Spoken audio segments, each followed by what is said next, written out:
I used to think hunger was just an uncomfortable feeling, something that passed if you waited long enough. Turns out, hunger can become a lesson someone forces on you slowly, deliberately, until you start believing you deserve it.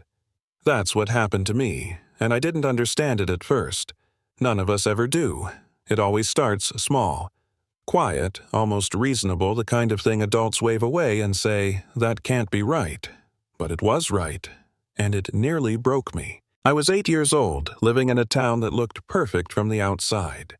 Tree-lined streets, clean schools, parents who smiled at each other during pickup like nothing bad could ever happen here. My dad worked long hours. My mom had passed away a few years earlier, and after that it was just me and him learning how to be a family of two. I was the kid who followed rules, raised my hand, said please and thank you. Teachers loved that about me. Or at least I thought they did. The first day it happened, I didn't even realize something was wrong. I stood in the lunch line tray, shaking in my hands, stomach already aching. When it was my turn, the woman behind the counter looked at me like I'd tracked mud across her clean floor. She didn't smile. She didn't ask what I wanted. She just said, "Step aside." I thought maybe she hadn't seen me. I said, "Excuse me, ma'am." She leaned forward and asked if I had money. I said yes. She laughed, a short, sharp sound, and told me to move. The kid behind me got his food. I walked away with an empty tray, embarrassed but confused, thinking maybe it was a mistake. It happened again the next day, and the next. Each time the words got sharper. "You people always try something. Don't play dumb with me. Go sit down." Other kids started noticing. Some stared, some looked away. Nobody said anything. I learned quickly that silence can be louder than insults. At home, I didn't tell my dad. I was scared not of him but of what it would mean if I said it out loud. Kids are good at blaming themselves. I thought maybe I'd done something wrong. Maybe I'd forgotten a rule. Maybe I didn't belong in that line the way other kids did. So I stayed quiet. I came home starving and went straight for the pantry like it was air. My dad noticed, of course he did, but I lied. Said I wasn't hungry at school. Said I forgot. Yeah, that happened. What I didn't know was that my dad was watching the numbers. He checked my lunch account one night and saw it full, untouched. Days turned into weeks. He called the school. Got polite answers that meant nothing. He waited, and then he stopped waiting. My dad wasn't loud. He didn't storm in yelling. He was the kind of man who listened, who observed. He also happened to work in security, the kind where you learn not to trust what people say, but what they do. One Sunday afternoon, while I was watching cartoons, he stitched something small into my jacket collar. I didn't know. He kissed my head and told me he loved me. His voice tight in a way I didn't understand yet. Monday, the lunch line felt heavier than usual.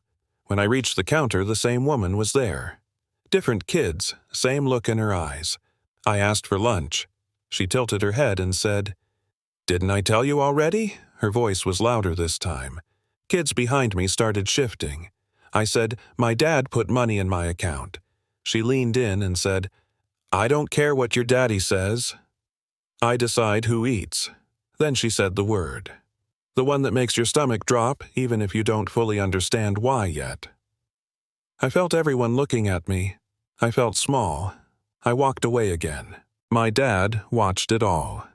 Every word, every look. Every time she turned sweet the second a white kid stepped up. Every time I sat alone with an empty tray while the room buzzed around me. He didn't stop it right away, and that's something we've talked about since. He needed proof, not feelings. Proof. Because feelings get dismissed. Proof doesn't. The week got worse. One day, she ripped up a note my dad sent. Another day, she made me empty my pockets in front of everyone, accusing me of stealing. I remember my hands shaking as my pencils rolled across the counter. I remember thinking this is what they see when they look at me. Not a kid. Something else. Something wrong. By Friday, I was dizzy all the time. My legs felt heavy. I didn't even ask for food anymore.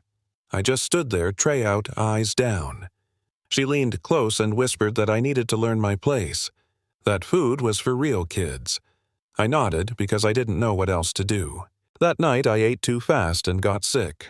I cried and apologized to my dad, told him I was sorry I was like this. He held me and said something I'll never forget. "You're not broken. The system is." The next week, everything exploded. My dad went to the school.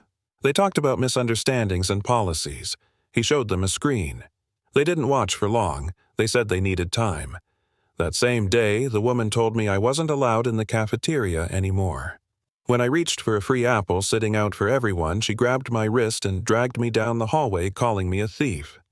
I was sent home for behavior issues. That was the moment my dad stopped trying to be reasonable. He made calls to lawyers, to reporters, to people who didn't smile politely and say they'd get back to him. The footage aired the next morning. Suddenly, everyone had opinions. Everyone was shocked. People who hadn't looked at me for weeks were furious on my behalf. Funny how that works. The woman was suspended, then fired. The principal was put on leave. Complaints from years before came out all ignored, all brushed aside. Kids like me, but without dads who knew how to fight back. That part still hurts the most. There was a trial. I didn't sit in the courtroom. I spoke through a screen, my voice small but steady. I told them I was hungry. I told them what she said. I told them I thought I didn't deserve to eat. Grown adults cried. The woman didn't look at me. She went to jail. Not forever. Long enough. Enough to say it mattered. My dad didn't celebrate. He just held my hand and asked if I was okay. I was getting there. I changed schools. The new cafeteria smelled like bread and fruit instead of fear. I sit with friends now. I eat slowly. I talk. Sometimes I still flinch when an adult raises their voice. Healing isn't a straight line, but I'm healing. Here's the part that still makes people uncomfortable. The only reason this ended is because my dad had resources, skills, time. Most families don't, which means there are kids right now sitting with empty trays thinking it's their fault. That's the real problem, not one bad person. A system that only listens when it's forced to. So let me ask you something. If you saw this happening, really saw it, would you say something? Would you record it? Would you step in? Or would you tell yourself it's probably not that bad and move on, because silence is what let this happen to me and to others for years? Drop a comment. Argue with me if you want.